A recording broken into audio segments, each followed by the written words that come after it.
মানুষকে ঠকিয়ে জান্নাতের আশা ছেড়ে দিন, কারণ সৃষ্টিকর্তা দয়াবান কিন্তু ন্যায় বিচারক।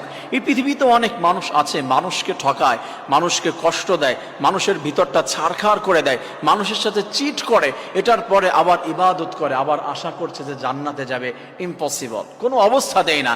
কোনো মানুষের বালিশ ভেজানোর কারণ হয়ে মানুষকে নিঃশেষ করে দিয়ে, মানুষকে পথে বসিয়ে দিয়ে, কষ্ট দিয়ে, ভিতরটা ছারখাড় করে দিয়ে, এই আকাশ সমমান স্বপ্ন দেখিয়ে তাকে এক সমস্ত স্বপ্ন মুহূর্তের ভিতরে ধ্বংস করে দিয়ে সরে এসেছেন, কষ্ট দিয়েছেন, ব্যথা দিয়েছেন, ঠকিয়েছেন, জান্নাতের আশা করছেন।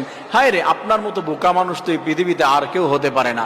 মনে রাখবেন, সৃষ্টিকর্তা অবশ্যই দয়ালু কিন্তু ন্যায় বিচারক। আপনি কাউকে ঠকিয়েছেন, এই দুনিয়াতে আখিরাতে আল্লাহ তাআলা আপনাকে ঠকাবে, 100% ঠকাবে, কোনো অবস্থাতেই না। আল্লাহ বলছে, তুমি যদি কাউকে একবার ধোঁকা দাও, এই পৃথিবীতে 10 বার ধোঁকা খাবে। তুমি যদি কাউকে 1000 টাকা লস করাও, এই পৃথিবীতে 10,000 টাকা লস করবে, তারপরে তুমি বিদায় নিবে। কাউকে তুমি কষ্ট দিয়েছো, এই কষ্ট তুমি ভোগ করবে, তারপরে তুমি বিদায় নিবে। তার আগে আল্লাহ তাআলা তোমাকে পৃথিবীর থেকে ডাক দিবেন না, পৃথিবীর থেকে বিদায় দিবেন না।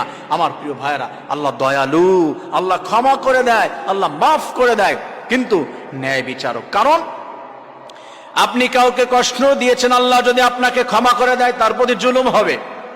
আপনি আমাকে 10,000 টাকা ঠকিয়েছেন, আপনি মাপ চাইলেন, আল্লাহ আমাকে মাফ করে দাও, আল্লাহ আপনাকে মাফ করে দিল। এইখানে বিচার কিন্তু ইনসাফ হলো না, কারণ আমি তো 10,000 টাকা পেলাম না। আল্লাহ তাআলা বলে, বান্দা তার কাছ থেকে মাপ চেয়ে আসো, যাকে কষ্ট দিয়েছেন সে যদি মাফ করে না দেয়, কোনো অবস্থাতেই আপনার ক্ষমা হবে না, হোক সেটা দুনিয়াতে, হোক সেটা আখিরাতে। আল্লাহ তাআলা বলবেন, এইখানে ইন্টারফেয়ার আমি আল্লাহ তাআলা করব না, আমি রব্বুল আলামিন হস্তক্ষেপ করব না।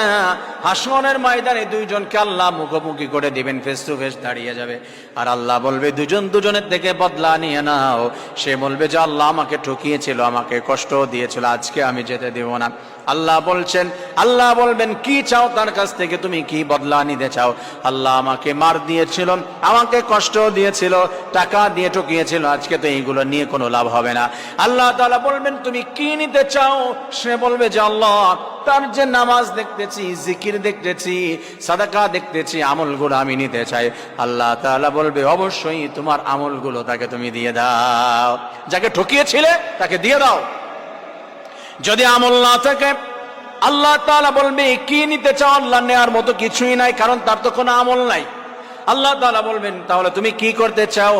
সে বলবে যে, আল্লাহ আমাকে ঠকিয়েছিল, কষ্ট দিয়েছিল রব্বুল আলামিন, আমি আজকে তো তাকে ঠকাতে পারবো না, আমার যতগুলি অপরাধ রয়েছে আমি তাকে দিয়ে দিতে চাই। রব্বুল আলামিন বলবে, তাকে তুমি কষ্ট দিয়েছিলে, ঠকিয়েছিলে, আজকে তুমি তার সমস্ত অপরাধ সবগুলি তোমার ঘাড়ে, তোমার বোঝা তুমি নিয়ে নাও।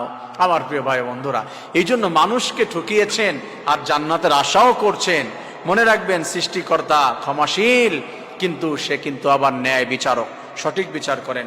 আল ইয়াউমা তুজজা কুল্লু নাফসিন বিমা কাসাবাত লা যুলমাল ইয়াউম। আল্লাহ তাআলা বলছেন, আজকে কোনো জুলুম করা হবে না, ন্যায় বিচার করা হবে, ইনসাফ প্রতিষ্ঠা করা হবে। অতএব কাউকে যদি কষ্ট দিয়ে থাকেন, প্লিজ তার কাছে যান, ক্ষমা চান, যদি পা ধরেও হয় ক্ষমা চেয়ে নিন, অন্যথায় জান্নাতের আশা করা বোকামি ছাড়া আর কিছুই হবে না। রব্বুল আলামিন কেউ কাউকে কষ্ট দিলে, ঠকালে, তার কাছ থেকে ক্ষমা চেয়ে এই পৃথিবীর থেকে বিদায়ের আগেই যেন আমরা ক্ষমা নিয়ে নিতে পারি। রব্বুল আলামিন আমাদের প্রত্যেককে ক্ষমা করে দিন, ক্ষমা চাওয়ার মতো মানসিকতা তৈরি করে দিন, ক্ষমা করার মতো মানসিকতা রব্বুল আলামিন সবাইকে তৈরি করে দিন। আমিন।